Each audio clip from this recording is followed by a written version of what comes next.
The Silent Sentinel. No one remembered the name of the last human colony to fall. That was the problem with the Crive. They didn't just conquer, they erased. Entire settlements reduced to cosmic dust, histories deleted, cultures vaporized. The outer colonies trembled whenever their obsidian fleet materialized in local space. They never negotiated. They never communicated. They simply arrived, calculated, and consumed. Humanity had retreated for decades, falling back from the frontiers, abandoning outposts, sacrificing billions of lives in desperate evacuations. The Terran coalition government insisted they were merely consolidating forces, but everyone knew the truth. We were losing, and losing badly. Admiral Chen stood before the Emergency Council, her weathered face illuminated by the holographic display, showing yet another colony gone dark. The silence in the chamber was suffocating. "New Europa is gone," she said flatly. "We lost contact 6 hours ago. Analysis suggests total planetary bombardment. Estimated casualties, all 15 million colonists." The representatives of Earth's surviving nations stared at the projection, faces ashen. New Europa had been only 3 jumps from Sol, the closest the Crive had ever come to humanity's homeworld. "Then it's time," said the chairman, his voice barely audible. "Authorize Project Umbra." A dozen voices erupted in protest. Project Umbra represented both humanity's greatest achievement and its most dangerous gamble. The experimental vessel had consumed resources that could have evacuated 10 colonies, employed technologies that violated half a dozen treaties, and featured an AI integration so profound it bordered on heresy to those who remembered the machine wars. Admiral Chen cut through the noise. "We're out of options. The Crive will reach Jupiter's orbit within a month. Earth has days, not years." The authorization codes were transmitted minutes later. Deep within a hidden shipyard nestled in Neptune's rings, a vessel unlike any other powered up for the first time. Its hull absorbed light rather than reflected it, a perfect black that seemed to bend reality around its edges. The ship had no official designation in the fleet registry. Officially, it didn't exist at all. But those who built her had given her a name nonetheless: Phantom Dawn. Captain Elara Frost stood in the observation deck, watching as the final calibrations were performed on the exterior hull. Born on a mining colony that had been among the first to fall to the Crive, she had spent 20 years fighting a retreating war. Now, finally, they would strike back. "Captain," came a voice like liquid silver in her mind. "All systems are operational. Crew boarding is complete." "Thank you, Iris," Frost replied to the ship's quantum AI. Iris wasn't merely the ship's computer. She was integrated into every system, every bulkhead, every weapon. More companion than tool, more partner than program. Frost made her way to the bridge, nodding to crew members as she passed. They were a strange collection. The best minds and most skilled operators humanity had left, pulled from every corner of the shrinking territory. Many bore the physical and mental scars of previous encounters with the Crive. All had lost someone. Commander Darius Wade, her XO, stood as she entered the bridge. His right arm was a military-grade prosthetic, lost during the fall of Ganymede. "Captain on deck." "At ease," Frost said, taking her seat in the command chair. "Status report." "All departments report ready," Wade replied. "Though engineering says the phase shift drive is still theoretical at best." "Noted," Frost said with a grim smile. "Let's hope the theories hold up." The Phantom Dawn was humanity's Hail Mary pass, incorporating technology salvaged from Crive wrecks, experimental weapons systems, and countermeasures designed specifically to combat their seemingly invincible foe. Most crucially, it possessed the ability to phase slightly out of normal spacetime, becoming virtually undetectable and potentially impervious to Crive weapons. Admiral Chen's face appeared on the main screen. "Captain Frost, you are authorized to deploy. Your mission parameters are simple. Locate the Crive command vessel and destroy it. Our intelligence suggests their fleet operates on a hive mind principle. Take out the Queen, and the drones may falter. And if the intelligence is wrong? Frost asked. Chen's face hardened. Then make them bleed anyway. Show them humanity won't disappear quietly. The shipyard's massive doors parted, revealing the darkness of deep space.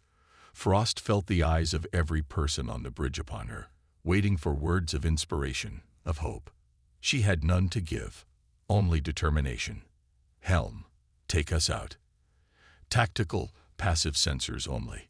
Let's see if this ghost ship can haunt the Crive as planned. The Phantom Dawn slipped from its berth, accelerating silently into the void, its black hull disappearing against the backdrop of space almost immediately.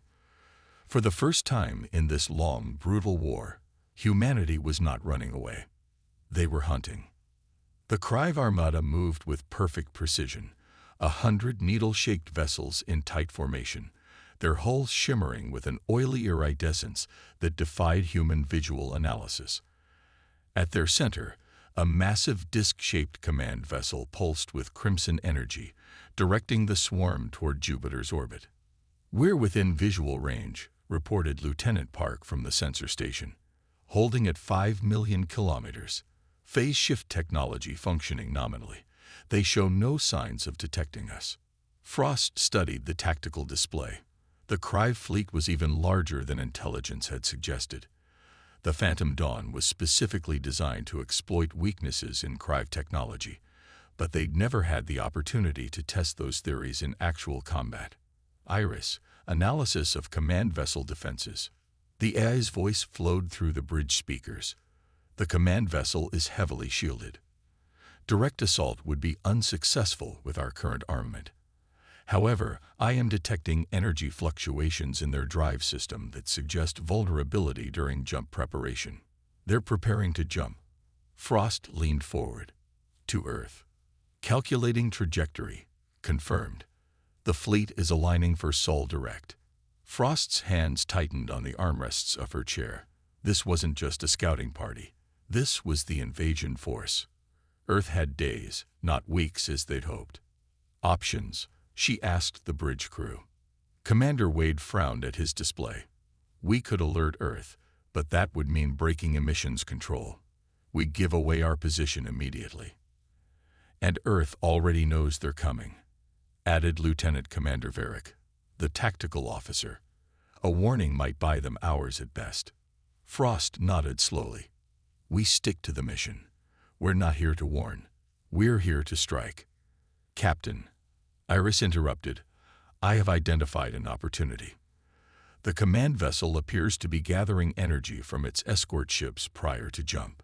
During this process, the smaller vessels will be vulnerable. A plan formed in Frost's mind. If we can destroy enough escort vessels during the energy transfer, we might be able to destabilize the command ship's jump calculations.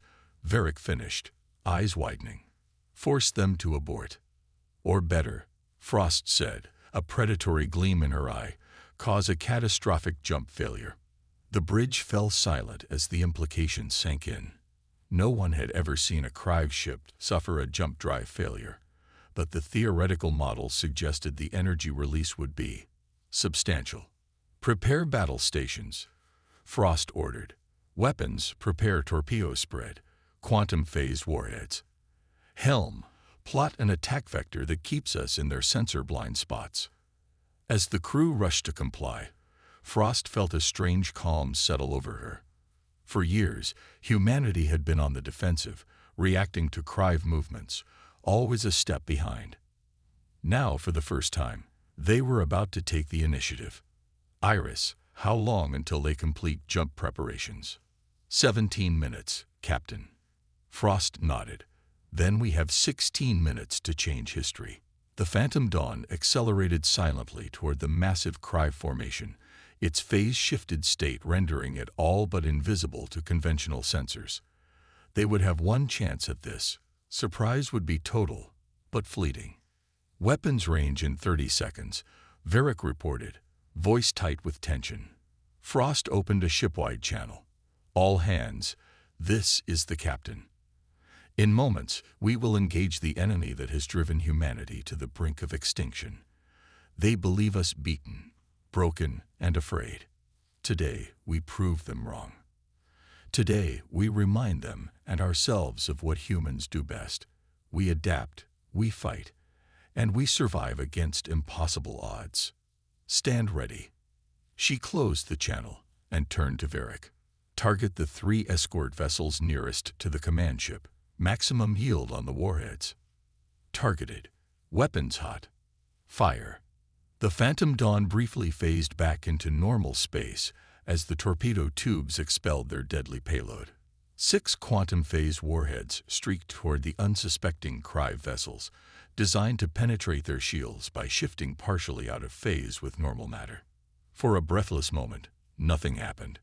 Then the space around 3 Crive escorts erupted in blinding white light as the warheads found their marks and detonated directly inside their hulls. Direct hits, Varric shouted. All 3 targets destroyed.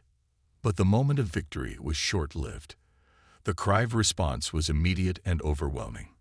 The remaining escort ships broke formation, their sensors suddenly active, scanning for the source of the attack. They can't see us yet, Park reported, but they're initiating wide-spectrum scanning.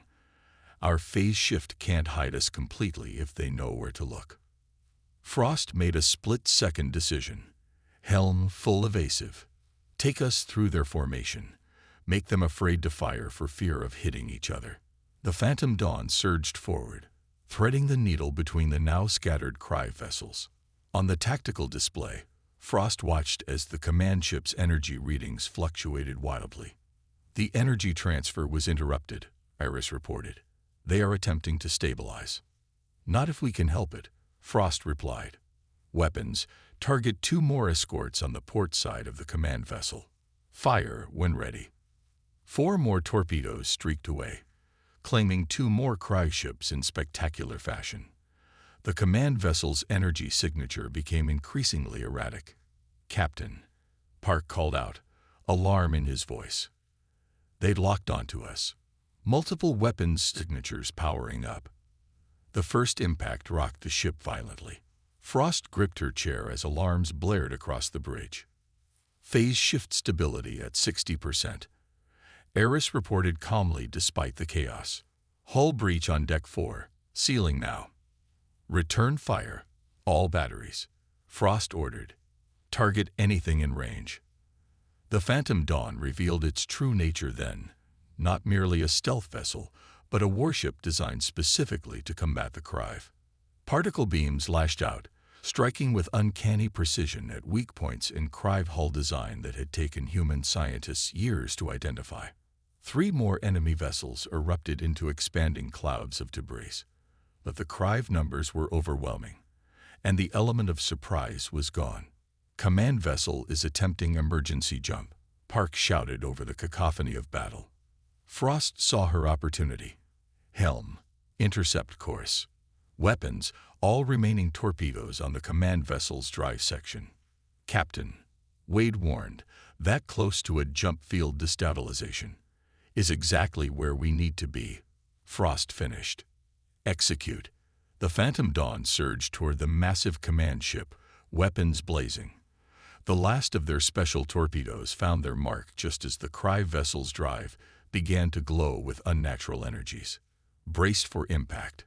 Frost called, seconds before reality itself seemed to tear apart around them. The Crive command vessel didn't simply explode. It collapsed in on itself as its jump drive catastrophically failed, creating a temporary spatial distortion that warped everything within 1,000,000 kilometers. The Phantom Dawn was caught in the outer edge of the effect, systems failing as the laws of physics temporarily rewrote themselves around the ship. When the sensors finally came back online, the bridge crew stared in disbelief at their displays. Where the Crive command vessel had been, there was nothing but expanding debris, and the remaining escort ships, nearly 80 of them, were drifting, their systems seemingly offline. Iris, Frost called, wincing at a cut on her forehead from being thrown against a console. Analysis. The AI's voice seemed fainter than before. The command vessel's destruction appears to have had an unexpected effect on the remaining Cry ships. Their systems are in a dormant state. Theory: the hive mind connection was severed, leaving the drone ships without direction. A stunned silence fell over the bridge, broken only by the creaking of damaged hull plating and the hiss of emergency systems. "Are you telling me," Frost said slowly, "that we just decapitated the entire Cry fleet?" "That appears to be the case, Captain," Iris replied. "Although I cannot predict how long this state will persist, they may have redundant systems that will eventually activate." Frost exchanged looks with Commander Wade. For the first time in 20 years of war, humanity had dealt the Cry a significant blow. "Communications," she ordered. "Prepare a tight beam transmission to Earth. Let them know what we've discovered." She paused, allowing herself a moment of grim satisfaction.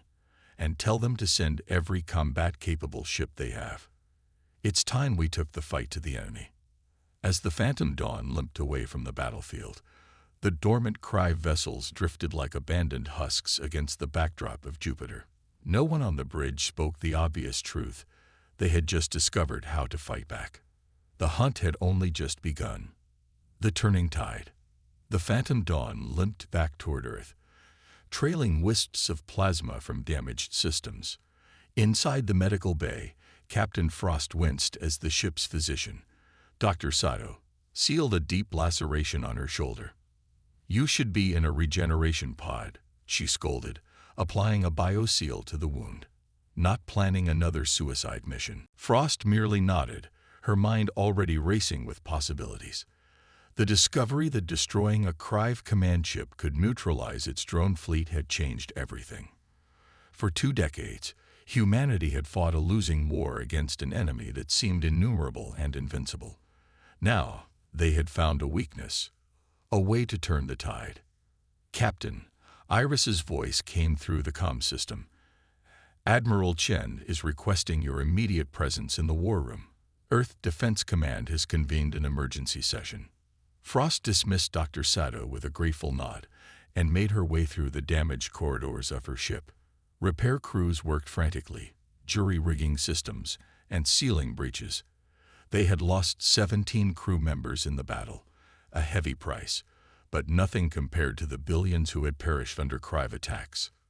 The war room was a flurry of activity when Frost arrived. High-ranking officers from every branch of Earth's military forces crowded around holographic displays, showing the disabled Cry fleet near Jupiter. Admiral Chen motioned Frost to approach. "Captain, your discovery has given us a fighting chance, but we need to act quickly. Our long-range sensors are detecting increased Cry activity in the outer systems. They know something has happened to their invasion force." "How much time do we have?" Frost asked. "Days, maybe a week," replied General Santos of the Terran Marine Corps. "We're mobilizing everything we have left. Every ship that can fire a weapon is being armed and crewed." Frost studied the tactical display. The disabled Cry vessels remained dormant, but she knew it wouldn't last. "We need to understand how their command structure works. If we can identify command ships in future engagements." "Exactly why I've authorized a boarding operation," Chen said, surprising everyone in the room. "Your crew discovered this weakness. I want you to lead the mission to exploit it." The room fell silent.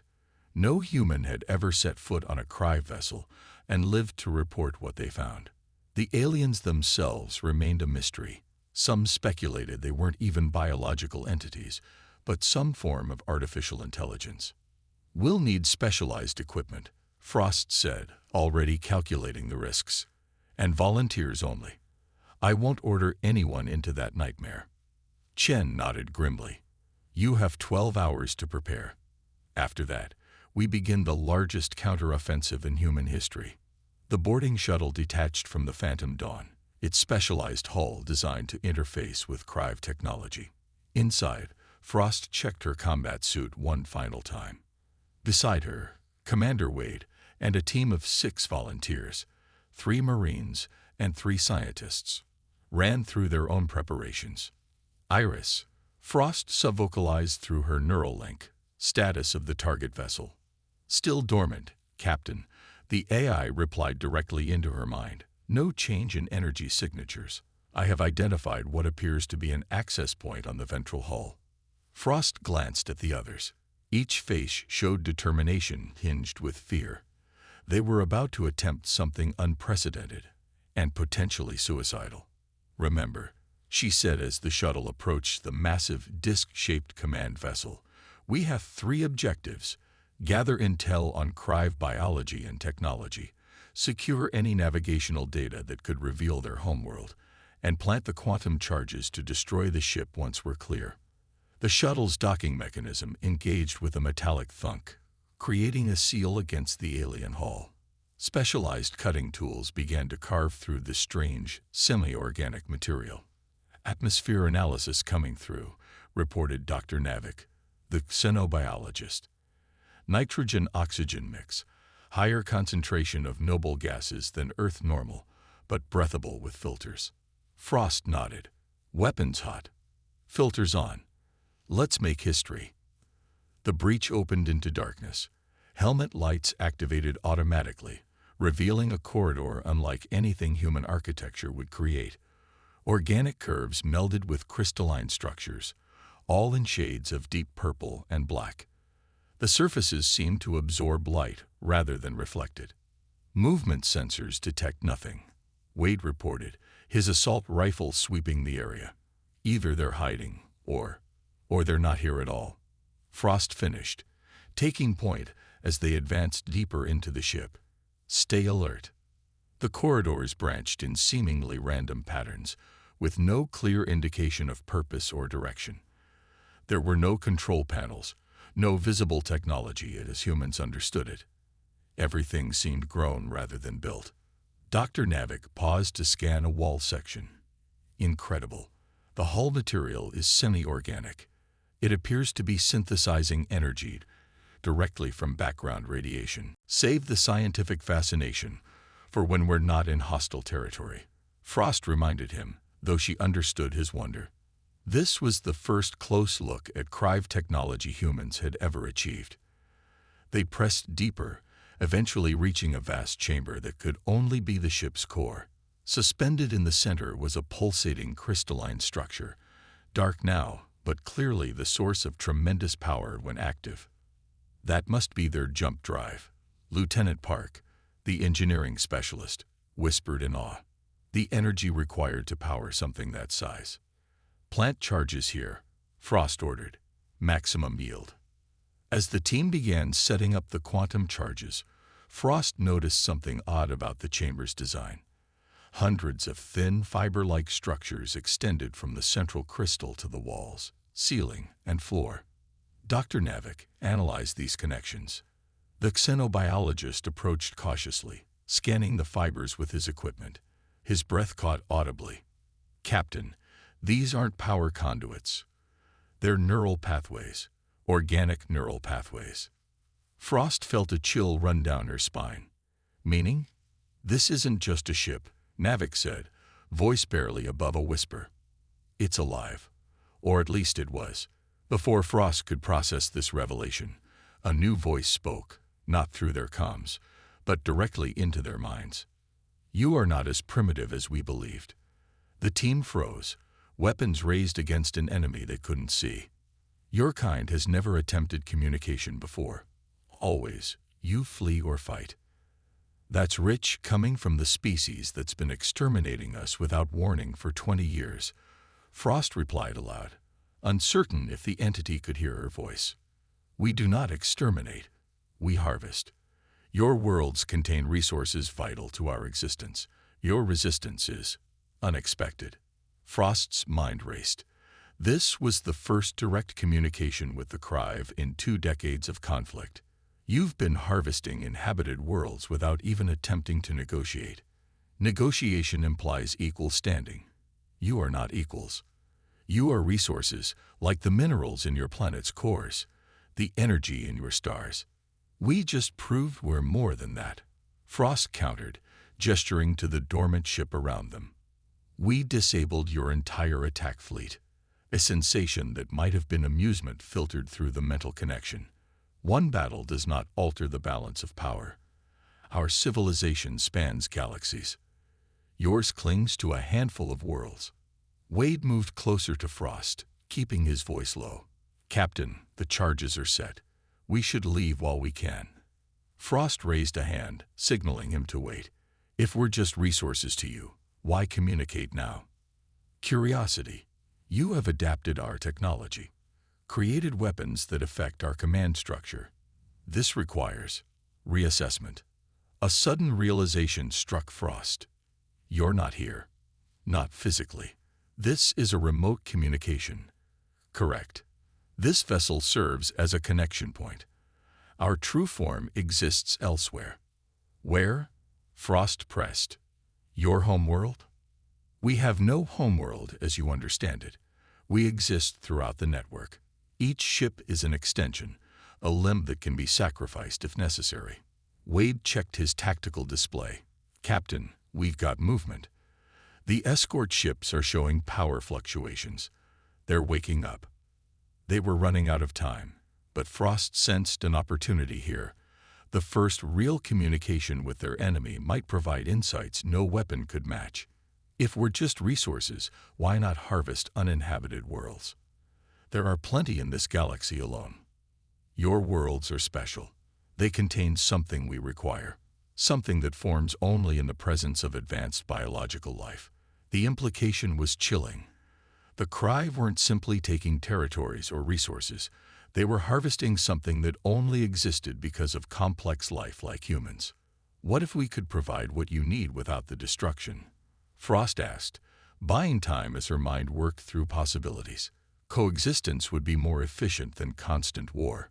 The mental presence seemed to withdraw slightly, as if considering. An intriguing concept, but one that assumes trust between predator and prey. We're not your prey anymore, Frost stated flatly. We've proven that today, and we'll keep proving it until you're forced to reconsider your approach to our species. Bold words from a species on the edge of extinction. That's where you're wrong, Frost replied. Humans thrive at the edge. It's where we've always done our best work. The ship suddenly trembled around them. Warning lights flashed on everyone's suits. Energy spike. Park called out.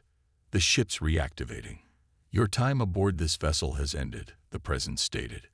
But your words will be considered. You have proven more resilient than anticipated. Perhaps there is value in further study before consumption. Fall back to the shuttle, Frost ordered. Move. The team raced through the corridors as systems began to reactivate around them. Lights pulsed through the organic walls, and distant machinery hummed to life. They'd reached the shuttle just as the first Crive drones appeared, spindly, mechanical entities that moved with unnatural precision. Wade laid down covering fire while the others boarded. Detach, Frost commanded once everyone was aboard. The shuttle broke free from the alien hull, engines straining as they pushed away from the awakening vessel. Detonation in 30 seconds, the pilot announced. Through the viewport, Frost watched as the massive command ship began to glow with renewed energy. The escort vessels were reactivating as well, their systems coming back online one by one. Phantom Dawn, we need immediate extraction, Frost called over the comm. The party's waking up. On our way, Captain, came the response. Hold tight. The shuttle shuddered as the first enemy weapons fire streaked past them. The pilot executed evasive maneuvers, but they were outgunned and outnumbered. Then the sky lit up as the charges detonated. The command vessel bulged outward before collapsing in on itself, energy discharges arcing between it and the nearest escort ships. The chain reaction was immediate. As the command vessel died, the reactivating drones faltered again. The Phantom Dawn materialized from stealth mode, weapons blazing to clear a path for the shuttle. Frost felt the familiar lurch as they entered the hangar bay, the doors sealing behind them seconds before the ship jumped to safety. The war room fell silent as Frost finished her report. The recordings and data from their mission had been analyzed for hours, with experts from every scientific field poring over the unprecedented intelligence gathered from inside a Cry vessel.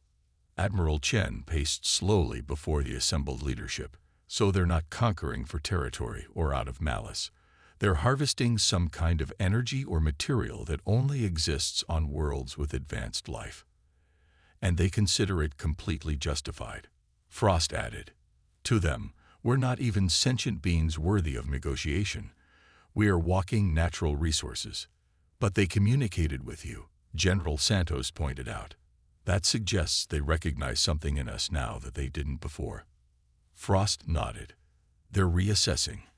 Our attack forced them to acknowledge us as a potential threat rather than just another resource to consume." Dr. Navik stepped forward, pulling up holographic models of the neural pathways they'd discovered. "The most fascinating aspect is their distributed consciousness. They don't have individual bodies as we understand them. The ships themselves are extensions of their awareness, like limbs of a vast organism that spans multiple star systems, which explains why destroying command ships disables their fleets," Frost concluded.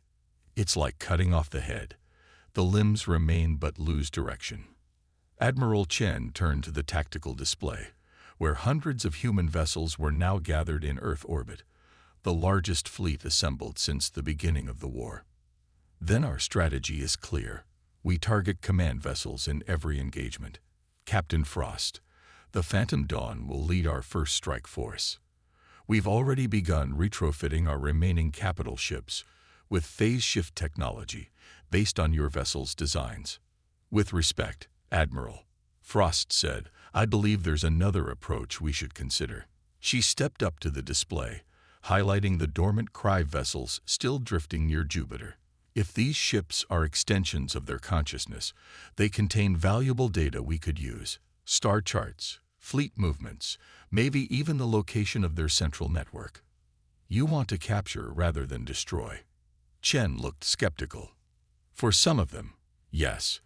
The more we learn about how they think and operate, the better our chances of forcing them to the negotiating table."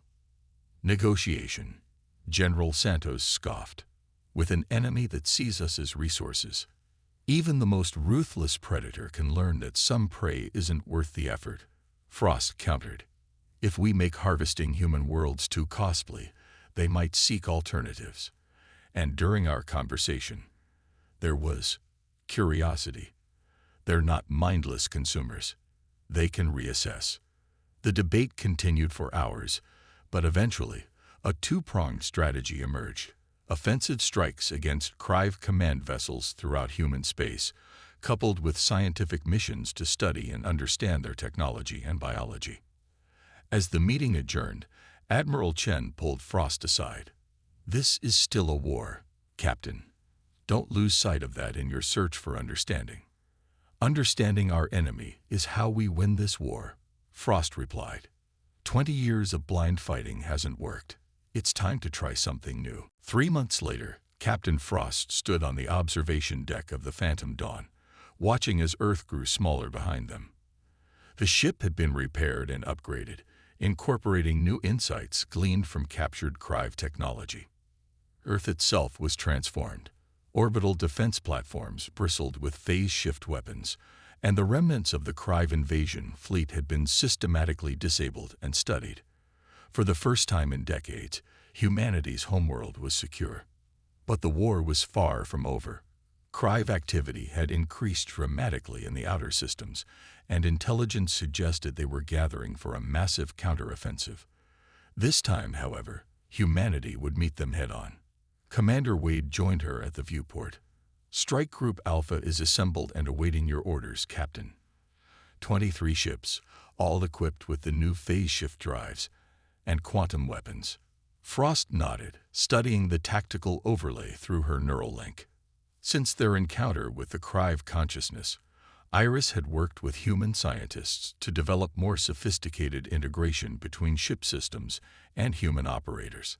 The line between human and machine intelligence was blurring, an ironic evolution forced by contact with an enemy that existed as a fusion of organic and mechanical components. "The prisoners?" she asked quietly. Wade's expression darkened slightly. Still unresponsive, Dr. Navik thinks they're in some kind of hibernation state after being disconnected from their network. The prisoners were Crive drones recovered from disabled ships, mechanical constructs with organic components that appeared to function as remote extensions of the collective consciousness they had encountered. Understanding them had become crucial to humanity's new strategy. Set course for the Proxima Centauri colony, Frost ordered. Long-range sensors detected Crive scout ships there last week. If they're following their usual pattern, the harvesting fleet won't be far behind. As the Phantom Dawn prepared to jump, Frost received a private message from Admiral Chen. First contact team reports success at TRAPPIST-4. Crive command vessel accepted communication protocols. Dialogue established. A smile touched Frost's lips, the first genuine one in months. Their two-pronged strategy was working. While Strike Group Alpha demonstrated humanity's new combat capabilities, diplomatic teams were attempting to establish meaningful communication with the Crive, offering alternatives to their harvesting operations. Captain, Iris's voice came through her neural link. I've completed analysis of the Crive navigational data. I believe I've identified a pattern consistent with regular movement toward a central point. Their homeworld? Frost asked. Unknown, but significant. All captured vessels show evidence of periodic returns to this region. A plan began to form in Frost's mind, bold, potentially reckless, but with the potential to end the war decisively. Plot a course to these coordinates, she ordered, but keep it confidential for now. We'll complete our mission at Proxima first. The jump engines engaged, folding space around the ship. As the Phantom Dawn entered the quantum slip, Frost reflected on how much had changed in 3 short months. Humanity had gone from prey to predator, from victim to aggressor. And perhaps, if they were both clever and lucky, they might soon transition from enemy to uneasy neighbor. The war wasn't over. The galaxy remained a dangerous place.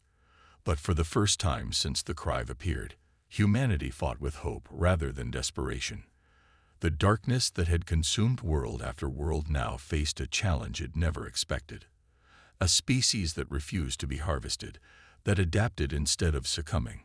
A shadow had been cast over the Crive, and its name was humanity. As the Phantom Dawn emerged near Proxima Centauri, sensors immediately detected Crive vessels in orbit around the colony world. But this time, they weren't met with terror and evacuation. This time, they were met with a fleet that knew exactly how to hurt them. Battle stations, Frost ordered calmly. Let's remind them why they should fear the dark.